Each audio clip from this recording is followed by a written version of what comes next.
Okay, we are in 1 Corinthians chapter 11. We're going to be picking up in verse 7, just because this is a longer section that began immediately in verse 2, but as we've seen goes all the way back to chapter 8, that the core aspect of what he is doing here is he was getting them to say, okay, you've been doing well of applying. When I tell you to do something, you do it. That's verse 2. But now we need to bring in this other principle. All these principles he had addressed mainly that has to do beginning in chapter 8 with, look, you have to make sure that you are making decisions not just based upon whether or not it is absolutely that is forbidden, but that whether or not it's the best and how people see that decision, and does it reflect properly your Christianity and all that goes with it. So he introduces then in verse 3 this principle about understanding our roles and relationships with the fact that he says the head of the woman is man, the head of man is Christ, the head of Christ is God. So he puts all those things together for us before he then begins putting out and describing the situation. So the principle is found in verse 3. He then applies to this situation we find in verses 3 and 4, or 4 and 5 rather. And that is, what do you do in a situation where you are worshiping in some way? Well, we've talked already some about that. But whether or not you should cover your head or not. And he then is addressing that kind of idea, and we saw in verse 6, for if a woman is not covered, let her also be shorn, but if it is shameful for a woman to be shorn or shaved, let her be covered. And that is an example because of the explanation. If you see 4, it's explaining why. We're going to see a series of that now. But he is talking about a situation there in Corinth, and that this is the case. They knew that was the case, and that's why he's able to explain it that way.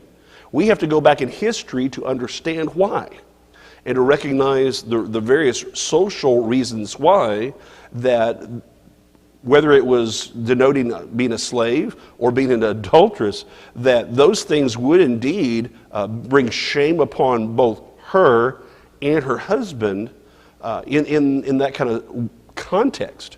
So that would be a bad ideal, and that's why he says that in verse 6. So now we see in verse 7, as this closes off this kind of subsection, for, again, additional explanation, for a man indeed ought not to cover his head, since he is the image and glory of God, but the woman is the glory of man. So in verse 6, he's established, here's what action essentially he's telling you to take. He's saying, here's what you do in verse 4. You've been 4 and 5, if there's a difference between what a woman and a man should do. Okay? And you need to make sure and live and make decisions with this in mind.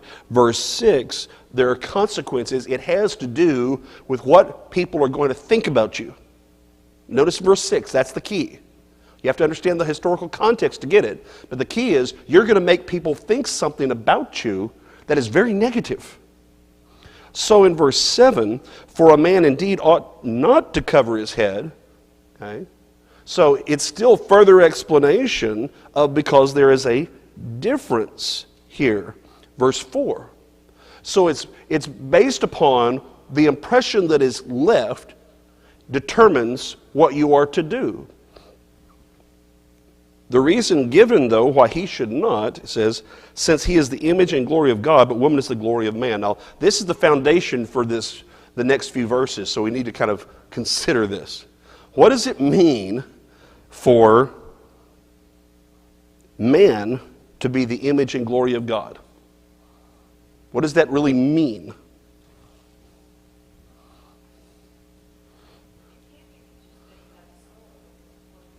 That's right. So it can't, good, this is a good thing to note. It can't be the fact that he has a soul, because women have souls too. So that does not distinguish him. It has to be something that it distinguishes him from woman. Now he's going to explain this, but that's a really good place for us to start, is to recognize what it isn't. It can't be.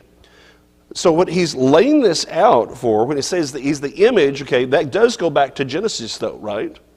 So if we go back to Genesis 1, we find, beginning of verse 26, let us make man in our own image. But if you look down at verse 27, it's in the image of God created he them, male and female created he them. But he does bring up image, so it takes us back to that cornerstone of creation. Then you have the idea of, so it's the glory. If you've got the image of God, there's something that he then takes from that in relationship to God. And that is designed to bring glory. Now, glory is one of these words that we hear all the time, we read in the Bible all the time, and even if I give you a definition of it, it doesn't feel like it helps much. But it has to do, at its core, with the idea of being able to present an opinion of. Now that sounds odd, doesn't it? We think of glory as greatness, and that is its connotation. Okay? But they come from the same word as dogma. Dogma is the idea of opinion over time. Glory, that's dogma. This is doxa. Okay? And it has the idea then of just the idea of an opinion, but it developed the idea of this is a strong and good, solid opinion about someone's quality. So now we work back into it and we say, all right, what man was designed for then, originally, he's going to be in the image of God, and therefore, as a result of this, he is to reflect his creation. This is my origin. And I think that's why image is brought up. He's to reflect his origin. And that also distinguishes it from woman. Okay? Because the next thing he says is, but woman is the glory of man. Well, notice what is the difference, and I'm going to back this up more in just a moment. What is the difference in the nature of the creation of man and woman? Man came from dust, right? Okay, I'm just going to assume with all that you all got the right answer. Okay, is that good? So in Genesis 1, but really you look at it, you see this in Genesis 2, the distinction made. So he mentions it generally that shows they're paired together in day 6. I want to emphasize that. But Genesis 2 goes into it more to the distinction between breathing into man the breath of life and man became a living being. And then woman was made from man, taking a rib out and then creating a woman for him. Okay? So that is essentially that distinction that ties to the reasoning he's given for roles. Notice that what this wording of verse 7 points back to verse 3. Not directly, but indirectly, because it's there where you have a distinction made between men and women, and it has to do with role. The reason then is given here in their origin. Okay? Now, to back this up further, we're going to look, because in what follows, you're going to see a series of fours. Okay, fours in Norse. Okay, those are explanatory. So he's going to follow this now from verse 7 in verse 8. And he says this, for man is not from woman, but woman from man. Now there's only one thing that can be referring to. Her original creation. Okay? And so he's using that moment as an explanation of then, okay, well, she has a soul, so what's the difference? He's simply using it to say, therefore there is a responsibility created within creation of reflecting your origin. And that plays out in the roles God has given us. You say, well, why should that matter? Because God says it mattered. That's how God decided it. Okay. And he gives an additional reason in 1 Timothy when he's explaining role differences. But here, he's concentrated simply on the idea of creation itself.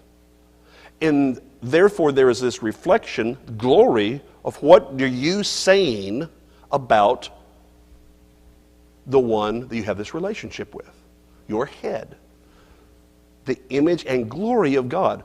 What are you saying about God as man? But with woman, it is slightly different because of her creation and the way she's made. Is it also she's a reflection of what is she saying, her actions saying about her husband, about man. Okay? Not just any man though, right? But her husband. Now verse 9 that again is going to build upon this further. Nor was man created for the woman, but woman for the man. Now, you can't tell. It's kind of interesting in a way. But it's actually the same kind of construction for here as well. He's building a case. Nor was man created. So man was not created for the woman, but woman for the man. Now that's purpose. So we have order, or the nature of the creation of woman was from man, taking a rib out. So just a fact. And then this is a statement of the purpose. The purpose of woman's creation was done for the benefit of, or because of, literally, the man. So he gives the design originally of how the creation occurred was different, and the reason for the creation was different. Again, does that change the fact that a woman is also made in the image of God and has a soul and is equal in all this? Doesn't change that a bit. But he's going back and saying that for these purposes of role, here are the identifying characteristics that we're going back to creation.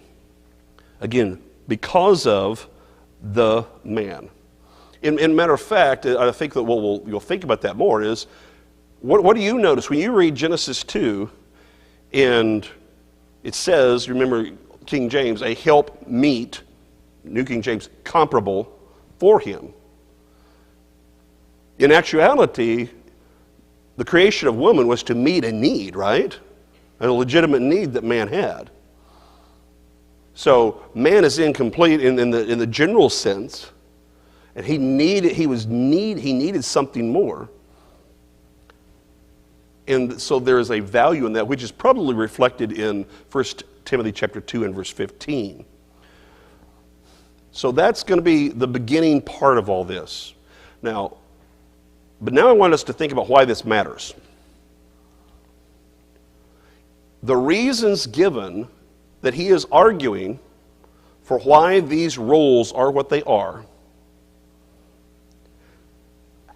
in a whole passage about culture, his argument for the roles themselves have nothing to do with that culture. Did you note that? The application of the principle is tied entirely to the culture. Putting something on your head. That was something that you don't find anywhere else. And he's talking about a situation of not bringing offense and not creating wrong impressions, cultural, or tied to culture. And so that's the application of it. The principle, verse 3, about how God has structured families and the church.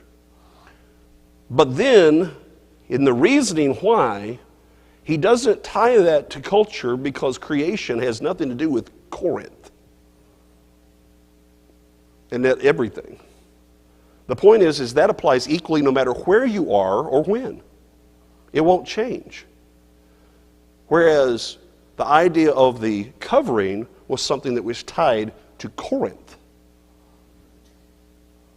So you have to be able to recognize those distinctions. What often happens when we get to this kind of passage is you end up with people want to go, well, if you're going to apply this, and then it's all, then you can't say that women don't have the same roles as men unless you're going to wear head coverings. And then you come over here and say, no, we're going to loosen everything up. No, it's actually argued separately. Those are distinctions that Paul makes. Principle application, and now explanation for the reasons why. You have to be able to follow the argument through. Now I'm going to continue. We're going to read verse 10, but I'm going to move through that because that's probably got one of the most difficult passages in the entire New Testament in it. But I want to put that in the larger context. So now let's go ahead and read verse 10, but I want you to see how 11 and 12 fit in with what we just read. For this reason, the woman ought to have a symbol of authority on her head because of the angels. Nevertheless, neither is man independent of woman, nor woman independent of man in the Lord. For as woman came from man, even so man also comes through woman.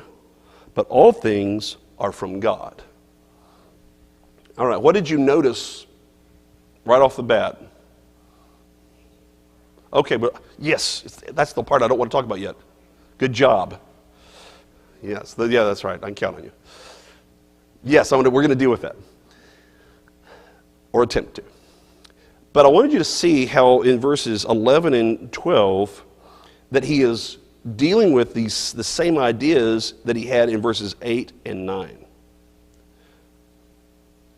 Because you had purpose, that is, originally, woman was created because of man. But now he's saying, verse 11, nevertheless, okay, neither is man independent of woman, nor woman independent of man in the Lord. Now that's kind of a hard one to translate, but it has the idea of without a man. Is not made to be without. And that is that there is an important relationship between the two.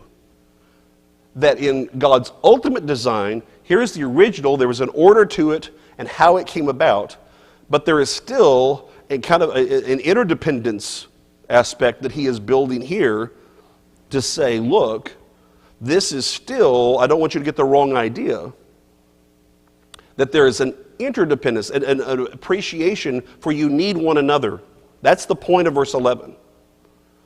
So what he said in verses 8 and 9, going back to its origin, what you see in Genesis 2 as explanation for the roles, don't get the wrong idea now, because he's wanting to make sure you understand that the nature how this flows is that you're not made to be without the other and discard the other. That there is an interdependence of the nature of the relationships God made between man and woman. And then in verse 12, for as woman came from man, okay, that's going back to where he started in verse 8. Her creation. Even so, man also comes through the woman. Well, what is that a reference to? Childbirth, right. Okay. But now notice this last phrase in verse 12. But all things are from God. What does that tell us within this context? Remember, we're going to keep this within the context. He's talking about these things. So, these things that are different, but what are they? They're from God. Well, what does that mean that they're from God? What is that? And this is the idea of they're out of God or have God as their origin. Okay, he's still in charge. It's his idea. It's his design. It's what he chose to do. So in putting all these things together, and especially in a world that I think you have so many different ideas about this and confusion, about usually overreactions on multiple sides. But what he's coming down to is he's trying to show that there has to be order. God created that order. We established in verse 3 that the nature of order existing necessarily to fulfill God's will does not mean less. Taking on a role that is below is simply necessary as part of the order arrangement, not a statement of value, any more than Christ ceased to be God, okay, and when he placed himself below the Father. Okay?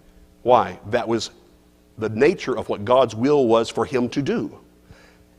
The same thing is true for why God has arranged things so that woman is to submit to man. In these things that have to do with the congregation as well as in the home. That's God's design. And it's then about, as we saw earlier, about are we bringing glory properly?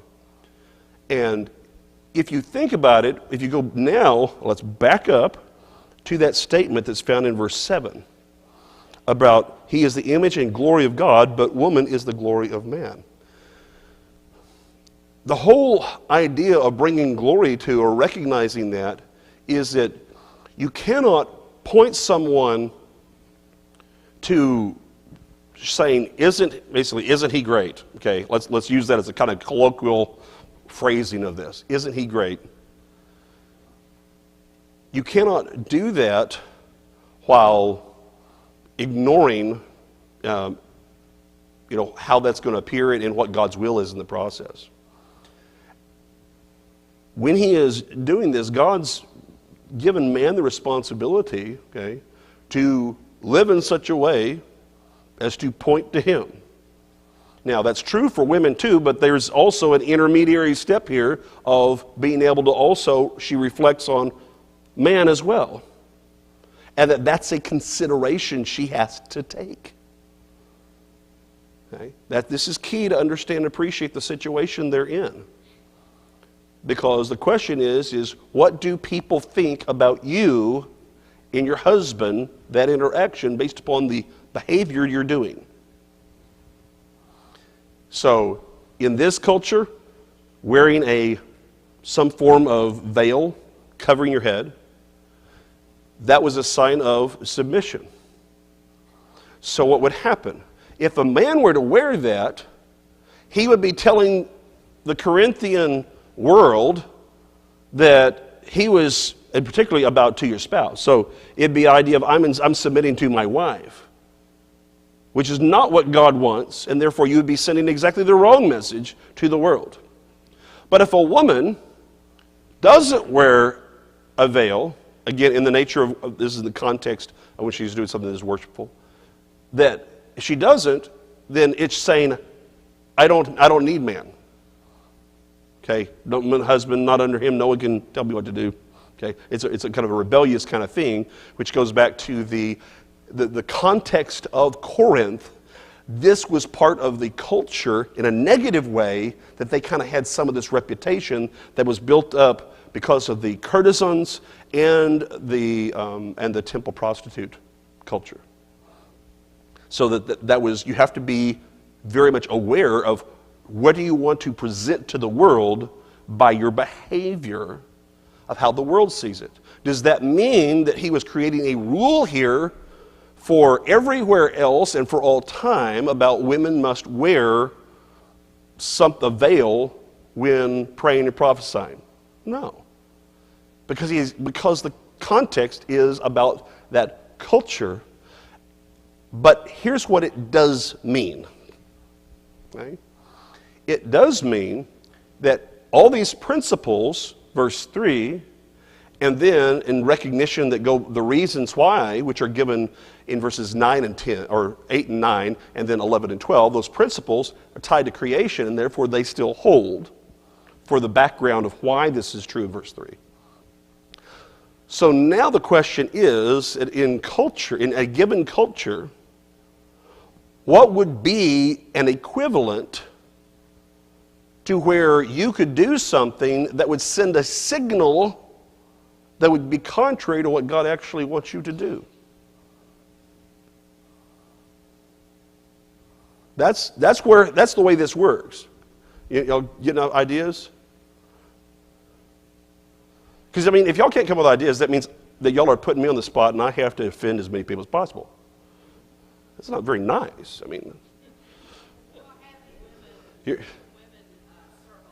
Okay. Well, and of course, I would say that the women serve on the table, that would fall under this, but it would fall closer to chapter 14 when we get there.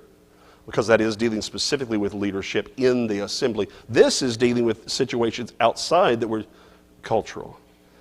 This is such a narrow area. Okay, so I'll give you help. All right, so I don't want any hands raised for how old you are that you remember this, okay? So no one has to out themselves. But I'm just going to assume some people may be here who remember, maybe not. We've gone a long time from this. Before World War II,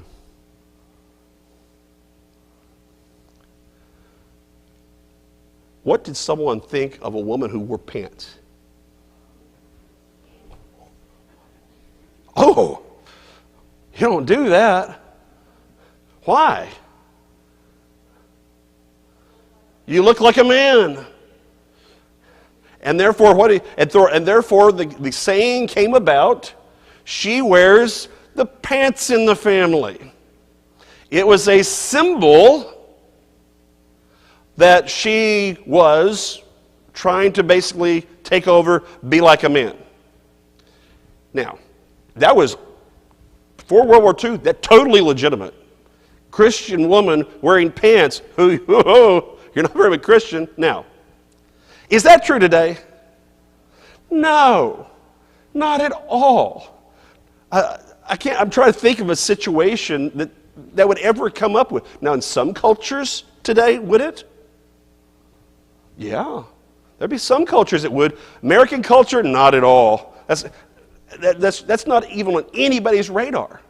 Okay, so I wanted you to understand that sometimes we don't appreciate that there can be these things you do that can be a signal of one thing or another. Okay, let's get something that's definitely a cultural thing. Okay, and this is kind of changing a little bit. So we'll see. We've had a few weddings lately. Let's see how we work on this one. When you get married, ladies, do you take your husband's name?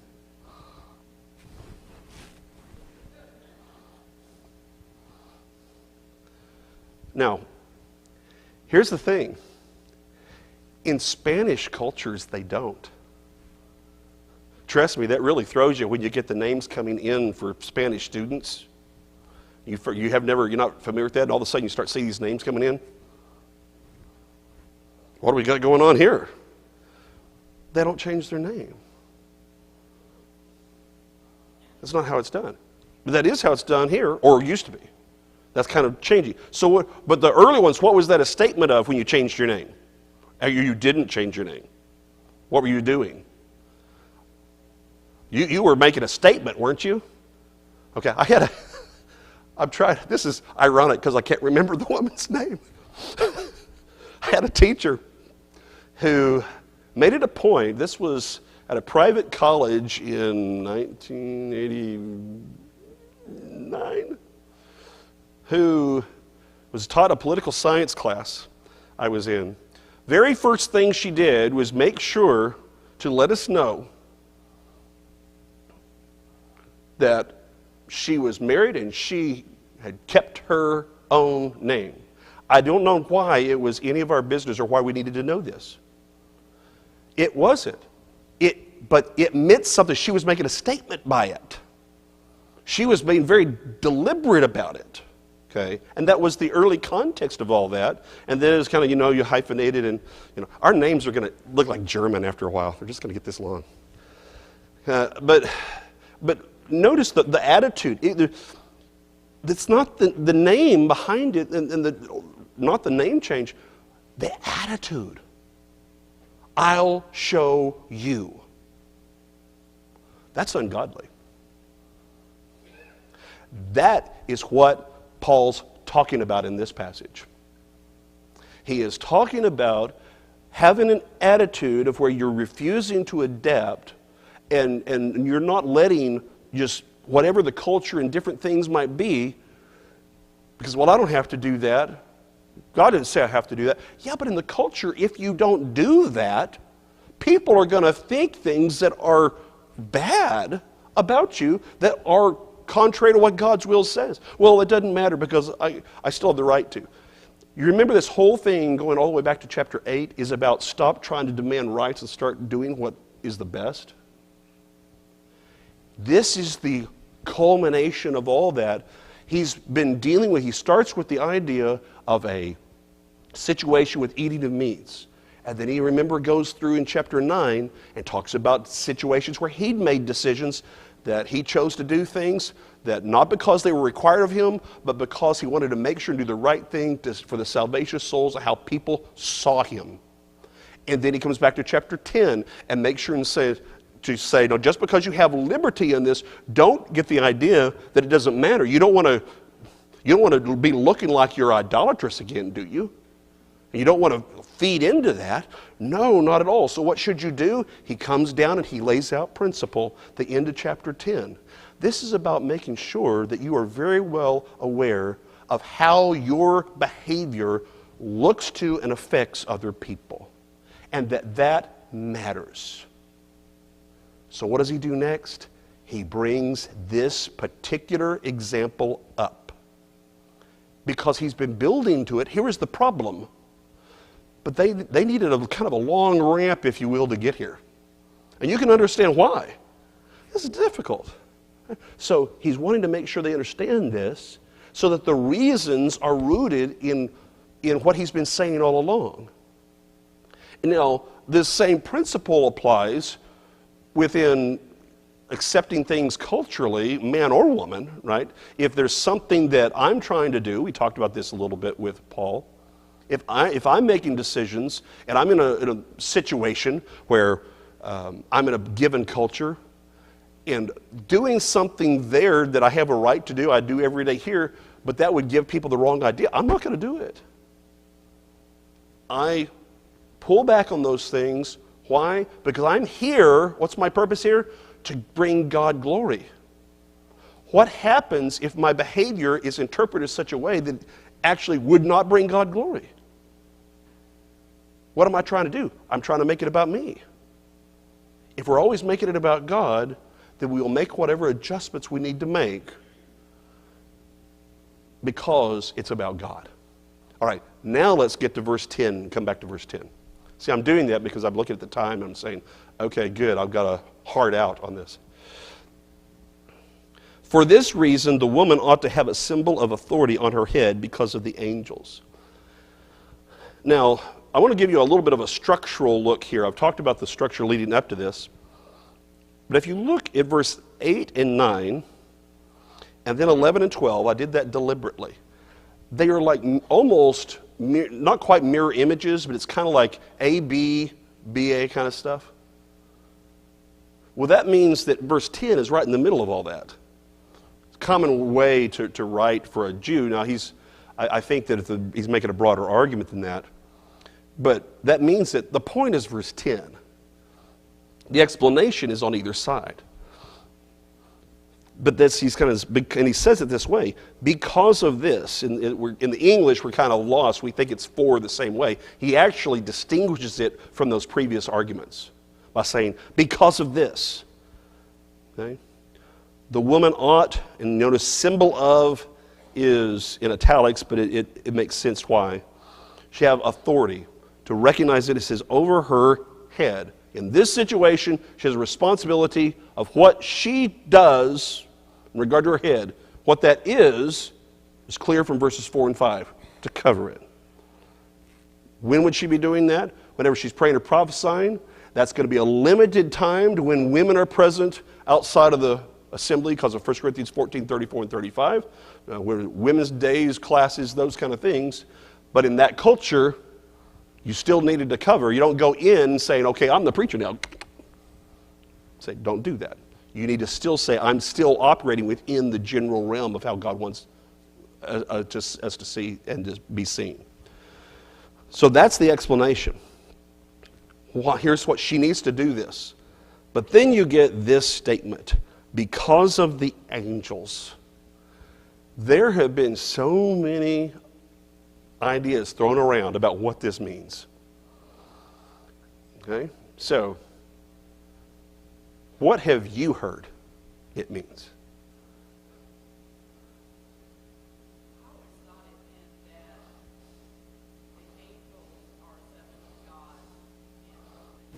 taking her place also. Okay, so Senna says the idea of because of the angels would be like, well, if angels are subject to God, then surely you need to recognize that as well. Perfectly legitimate explanation. John?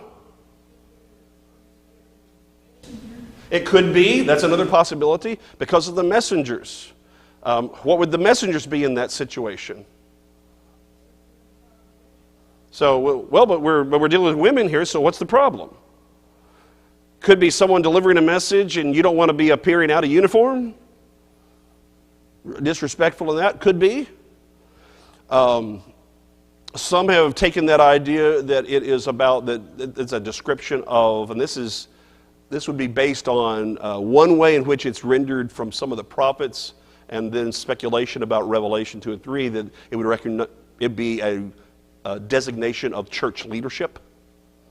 That's another possibility, because of the church leadership. Kind of stretchy, right? What else? Okay. There's another idea out there, so I need to make sure you are fully informed. A growing trend, and this is because there's this growing kind of, today, it's not the first time this has happened, but it's kind of our turn, of looking at a lot of the, I mentioned before, the pseudepigraphical material, Old Testament, Apocrypha, all those kind of things. And some of that, interpreting, you'll see this now in modern commentaries, kind of a return to this idea, ancient Jewish interpretation of Genesis chapter 6, verses 1 through 4, where the sons of God came down and married the daughters of men, that these are angels who leave heaven, come to earth, and shack up with women, and therefore have giants. And that this is the reason for the flood. Now, with all due respect to all those scholars, both ancient and modern, that's hogwash. Okay? And I think it's actually the reason that I'm hoping I'll eventually be able to do a lesson on this. But one of the things in Matthew 22, when Jesus addresses the Sadducees, when he says, in marriage there's neither, or in heaven there's neither marriage nor those given in marriage, but they're as the angels heaven. Okay, so I turned over to see how a scholar dealt with that, and he said, well, that's changed. Convenient. Jesus, I think, was actually addressing that idea in the process of his argumentation. But because of that, then that idea then is taken as saying, well, you need to cover up women because the angels are looking and you don't want to tempt them. I said it was hogwash, y'all. I'm just telling you what you're going to find if you look at a commentary. All right. So we've got a lot of options here. Let me give you one more that's linguistic but difficult still. We saw this use of angels actually, and I don't think I went into this at the time because I kept always reading and trying to figure out other things. One of the usage of angelos means, that's why you hear angelos, angel, it's transliterated. Usually does it refer to a heavenly being? Yes. Can it also refer to a human messenger? Yes. It also, in some of the ancient literature, and I believe if you go back to chapter 6, where it says, we shall judge angels, in that context, that this actually fits there as well in chapter 6 and verse 3. This term was often used to substitute for the idea of mythological gods. And that tie, and the reason why I think that has more, when you do a word study, what's fascinating is when you look at just 1st and 2nd Corinthians and the use of this word, of what it's tied to. And that's where I started noticing a more likely trend, because the linguistic study, and also what was the historical background of this city and the congregation. It was pagan. So our problem is trying to interpret across the board everything as if it's the same culture, when the whole point of this passage is it's a different culture. Okay, so I think there's a good possibility that what he's pointing out here is that you do not want, ladies, to come across in such a way as you belong to some kind of ungodly pagan cult. And that fits everything he said to this point, because the whole emphasis has been on not taking on the symbolism of it. He specifies that right in the middle of the text. Here's the reason why. So it's the center. So everything is going to be coming back to this. It's called a chiasm approach in literature. And then by using this, again, the way they use the language, you tie that in with their culture. You've got now the tie between the outer expression of it, which was the veil, the covering, and the core reasons for that have to do with you want to glorify God and not do anything that associates you with things that are very ungodly. All right?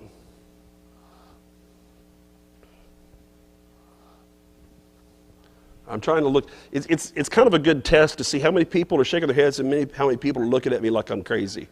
Okay, I get it all the time, so it doesn't offend me, but it's kind of helpful. Yes, ma'am. Verse 23, when he says, "All things are lawful for me, but not all things are helpful. All things are lawful for me, but not all things are edifying." So really, 8 through what you're saying is 8 through chapter 11, verse 16. That's right. That's right. That's a good summary. There's the bell. I made it. Ended exactly where I wanted to. What more can you ask for? Thank you, everyone. We will pick up there and finish this section, I think, next week.